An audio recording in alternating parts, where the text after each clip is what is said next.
इस वक्त जरा ये जो भारत ने कल से जो एक माहौल बनाया हुआ है, इस पर हम थोड़ा सा तज्जिया लेंगे और जानने की कोशिश करेंगे सूरत हाल किस तरफ बढ़ रही है। Lieutenant general retired Moinuddin Haider ने हमें ज्वाइन किया, बहुत शुक्रिया आपने हमें वक्त दिया। सर ये कहिएगा, कल से हम देख रहे हैं भारत को यानी पाकिस्तान ने तो अभी तक हमला किया नहीं है, लेकिन भारत कल से यही कह रहा है कि पाकिस्तान ने 15 मकामात पर हमारे हमले कर दिए हैं, पाकिस्तान रॉकेट फायर कर रहा है। ये क्या माहौल बनाने की कोशिश की जा रही है भारत की तरफ से? देखिए, ये झूठ तो बात उसकी आदत है, प्रोपेगेंडा उसकी आदत है, फॉल्स फ्लैग उसकी आदत है।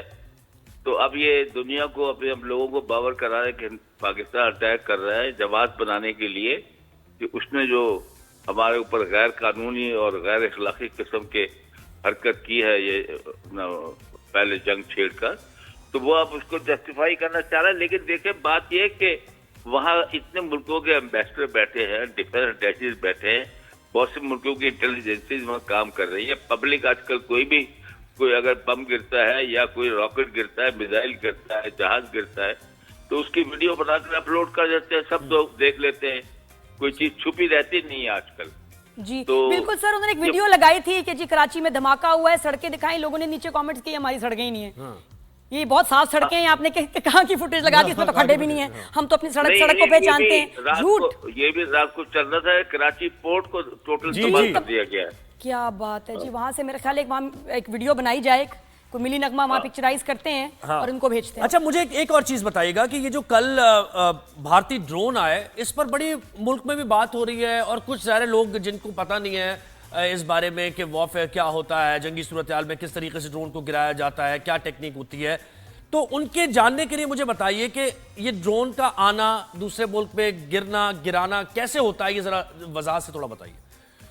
देखिए, ये जो ड्रोन्स हैं बेसिकली 35,000 स्क्वायर फुट तक ऊपर जा सकते हैं, यानी जहाज की सीलिंग से भी ऊपर, और इसमें इलेक्ट्रॉनिक इक्विपमेंट होती है, और इसके अंदर कोई 50 पाउंड या क्या 25 किलो कह सकते हैं, उससे कम कोई बारूद होता है, ये फट भी सकते हैं, नुकसान भी पहुंचा सकते हैं, टारगेट पर जाके लगे।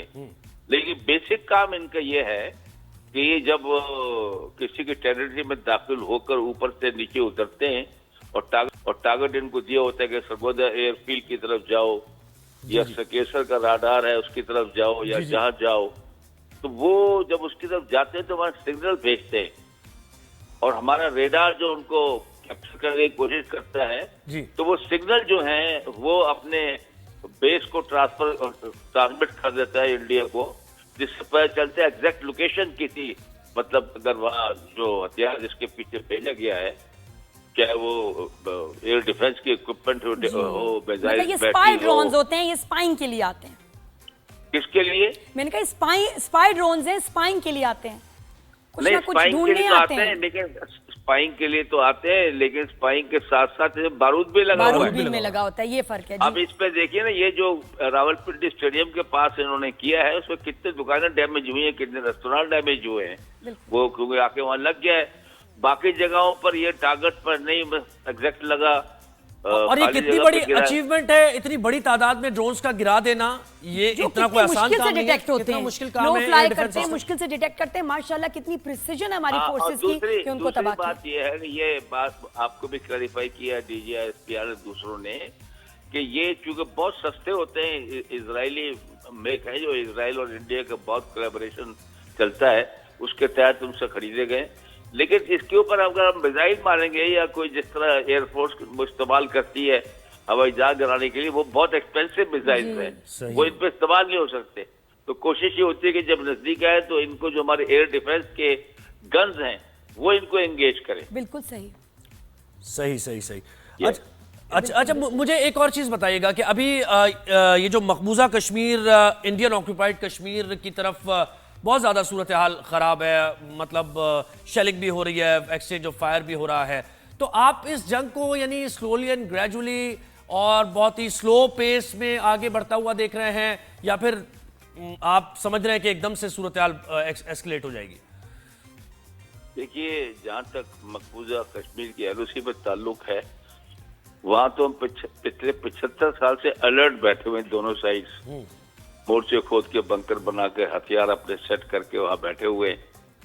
अब हिंदुस्तान ने अपनी तरफ बाढ़ वायर और इस टाइप की चीजें भी लगा ली हैं, लेकिन ये इस पर फायरिंग कभी कभार होती रहती है। जब उनकी मर्जी आती है हिंदुस्तान की छेड़ते हैं, हम भी वापस फायर करते हैं। फिर जब पारा चढ़ता है तो बड़े हथियार लाए जाते हैं और फिर तोपखाना लाया जाता है, आर्टिलरी। तो आर्टिलरी जब फायर होती है तो उससे बहुत ज्यादा नुकसान दोनों साइड का होता है, और ज्यादा नुकसान होता है सिविलियन आबादी का, क्योंकि गोला दूर तक जाता है, फटता है, मवेशी मारे जाते हैं, लोग मारे जाते हैं। हमारा मकसद ये होता है कि हमारी आर्टिलरी, हम कोशिश करते हैं कि प्रिसाइजली एक्यूरेटली मिलिट्री टारगेट्स पे गिरे, क्योंकि जो अगर वह सिविल इलाके में गिरेगा तो वो सब मुसलमान है, हमारे भाई है, जिनके लिए हम आजादी के लिए लड़ रहे हैं। तो इसलिए we have to be very careful in using artillery.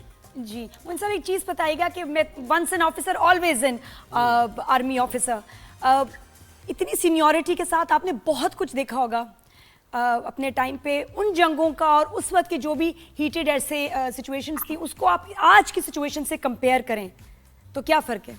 देखिए, हम तो उस जनरेशन से हैं जिसने दोनों वॉर देखी है। मैंने 65 वॉर भी देखी है, द फ्रंट लाइन सोल्जर, और 71 वॉर भी देखी है। तो इस किस्म की मैं कश्मीर के ऑपरेशन, कश्मीर में भी रहा हूँ जी, मेंबर, और वहाँ सेक्टर जो आते हैं जहाँ एंटी टैंक डिफेंस लगाया था। तो उस जमाने में warfare by and large simple था।